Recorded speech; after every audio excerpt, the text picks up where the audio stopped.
Hello and welcome back. This is Anna Breeze, holistic life coach and author. Welcome to my channel if you're new here, and I'm very grateful for all the new subscribers that have joined in the last week or so. Thank you. I really appreciate you being here and joining in this dialogue, or these dialogues that we have. And please always leave something in the comments. So anyway, today we're back onto the theme of relationships, and the title for today is The Practice of Surrender in Relationships and Everyday Life. So, have you ever found yourself caught in a frustrating cycle of misunderstandings, hurt feelings, or emotional triggers in your relationships? Maybe you felt abandoned, judged, or unsupported by those closest to you. These emotional reactions can feel overwhelming at times and really hard to navigate, especially when we go through these, pain cycles.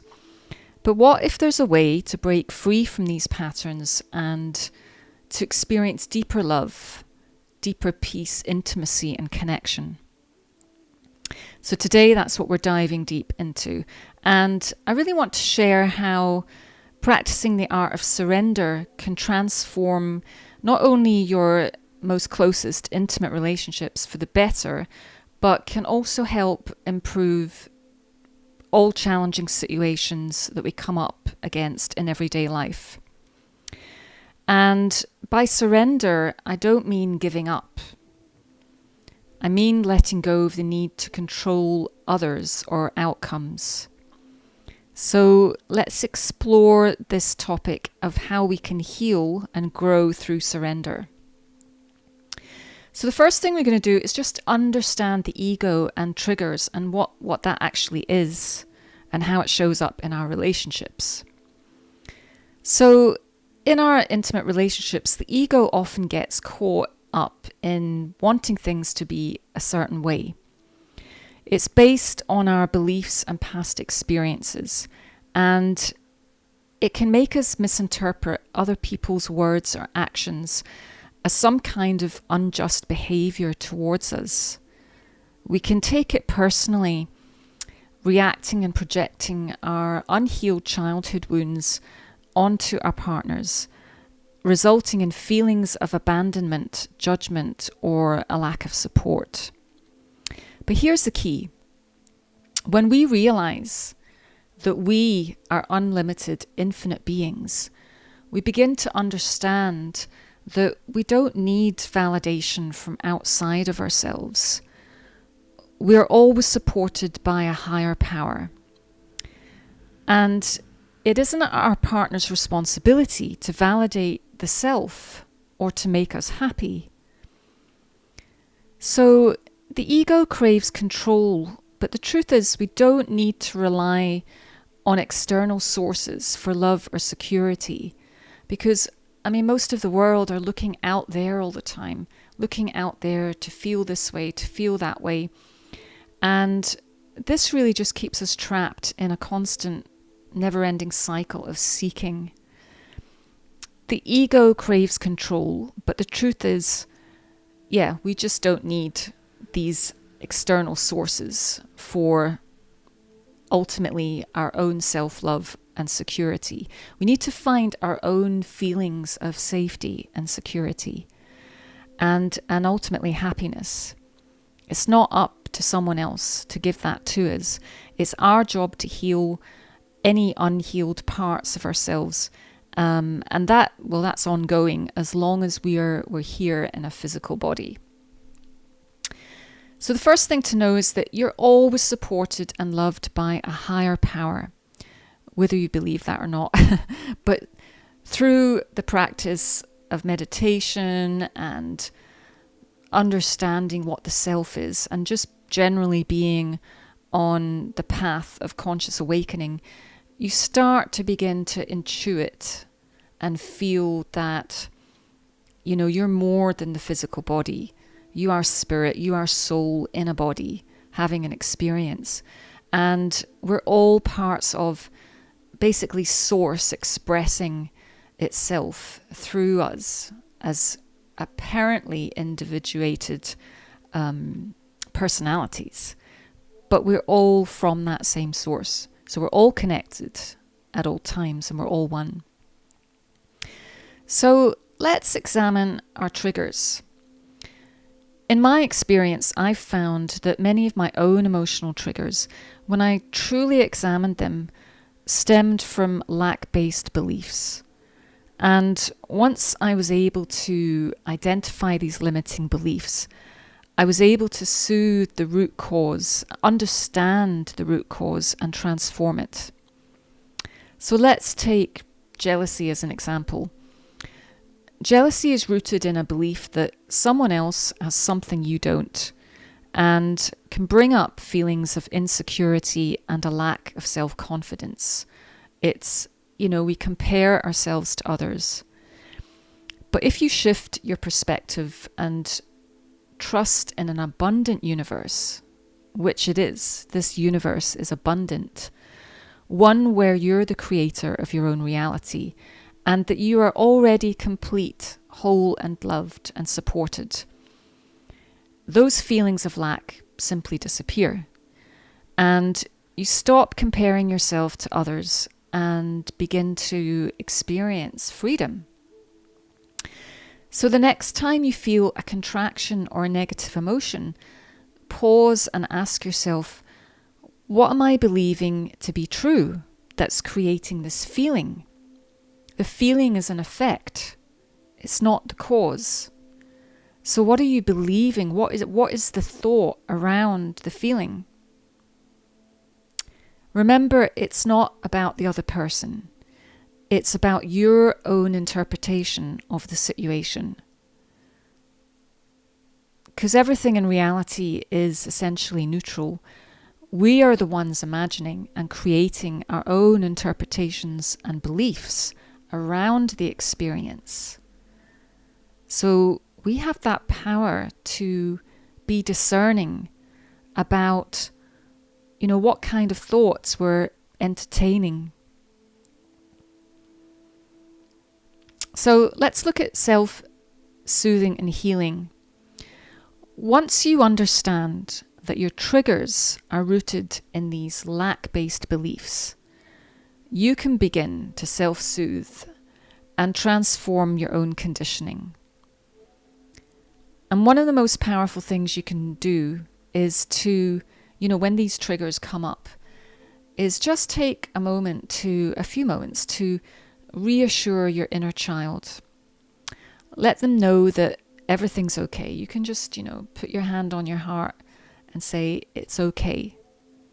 Everything is okay. I'm here. I hear you, I see you, and I love you. And know that, transfer that love and feeling of safety to your inner child and to the pain point. Because it was probably due to some kind of unmet need that happened or some kind of childhood trauma. And so we create, through these traumas, we create a coping mechanism. So when we're with our partners and some sort of situation comes up that's related to one of those unhealed traumas, that's what the trigger is. So we just have to recognize that it's not what's happening now. It's something that happened in the past. Or it was a response. It was a reaction to what happened in the past. So let your inner child know that they are loved by you as the wise, awakened adult that you are today. Because in some ways, we actually have to be the parents of our own unmet childhood needs. We have to be that person or mentor that's there now for when those reactions or triggers come up. And it's crucial to remember that we can't expect our partner's behavior to change for us, so that we don't have to have these triggers or contractions. It's not their responsibility to console us.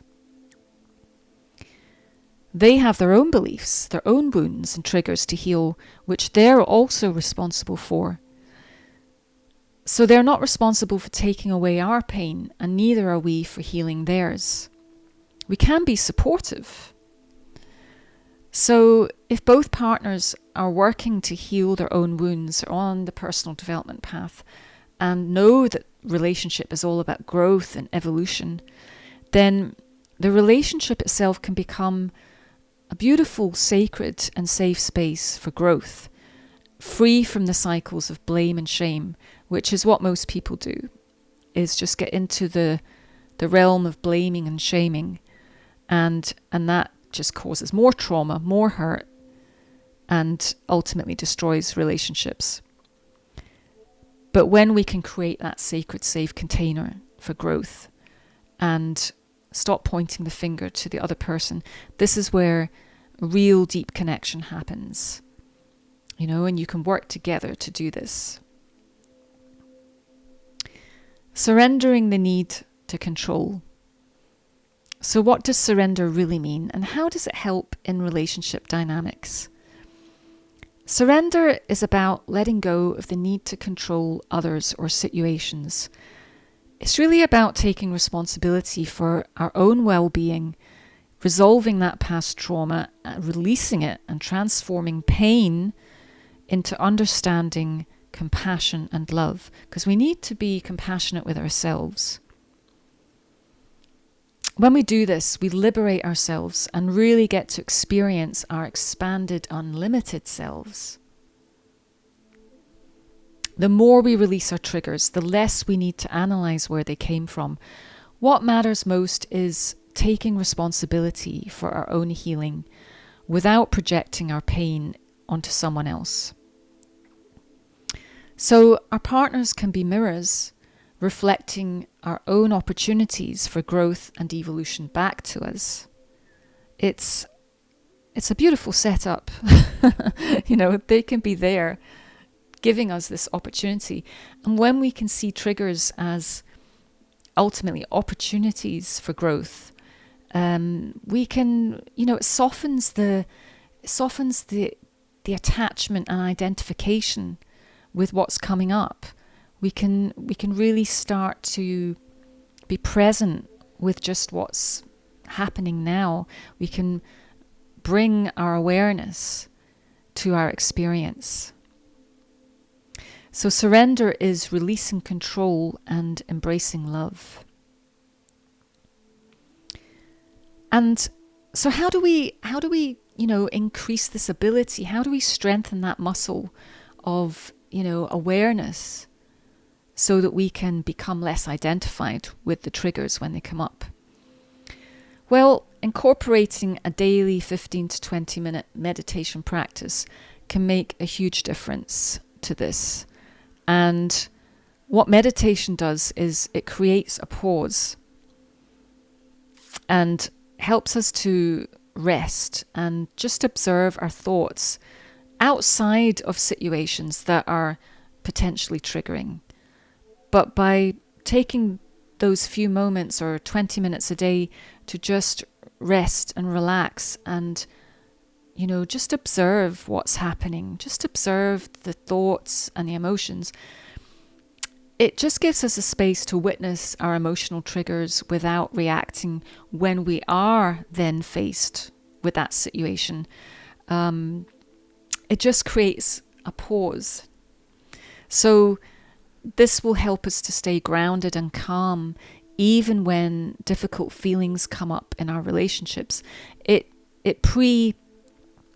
It kind of prepares us so that when difficult feelings or triggers come up, we can pause and we can be honest, and we can be honest with ourselves and our partners, creating a dialogue with awareness around what we're experiencing, because we've softened the identification with the experience itself. We know that we're not the experience. We know we're not the thoughts and emotions. We know we're not the triggers. We know we're not the trauma. So we come from a place of unconditional love and awareness and are able to just hold that space for things to emerge and for wisdom to emerge around what we're experiencing. So remember, all healing is self-healing. And as we strengthen our self-awareness, we also strengthen our ability to transcend past hurts, opening ourselves up to deeper connection and love. So really, in the end, by practicing self-awareness and pausing before reacting to our triggers, we can discover that most of our issues stem from a lack-based belief or unresolved trauma. And by embracing this act of surrender and observation, we free ourselves from emotional pain and allow the healing to happen, which in turn creates more loving, compassionate, and harmonious relationships. Self or ego surrender leads to greater freedom, deeper connection, and personal growth. As each one of us unravels the past knots of self-contraction, you can really step into the full potential of love and unity in all areas of your life. And this in turn benefits the collective. This in turn raises the consciousness of the planet. This in turn creates more harmonious and stable relationships throughout the world. So if we can get it right, if we can, use not use the people around us, but use the opportunity of relationship to heal and to evolve, then that just ripples out into the world and creates healing and connection all around, and then becomes an environment that, for our children, for the next generation, they will model, because all adults are mentors and models of behavior for children. So as each one of us heals in our relationships, then that ripples out into the world and it has a positive effect for future generations. So thank you for taking responsibility for your triggers. And it's not easy. It's not always easy. And yes, sometimes we will lose it. We'll lose the plot and become identified with the pain. But we learn each time this happens. So I hope this was helpful, and I want to thank you for watching, and don't forget to like, comment, let me know what you think, and subscribe for more insights on spiritual awakening and holistic lifestyle. And if you're interested in personal coaching with me, my services are listed below in the description box. And I think there's also a free download for an empath download for empowerment and awakening. And just check out my services below. Thank you so much. I really, really appreciate you being here. If you're new to the channel, you're very welcome, and thank you for being here. And remember that true freedom that each one of us craves is commitment to personal growth, healing, and transformation. Remember, it's not about anyone else. It's your journey. It's your responsibility. It's your life. It's your soul's journey, which is completely unique to you. Okay, love and light. Stay tuned for more videos. I love you. Thank you for watching. Bye for now.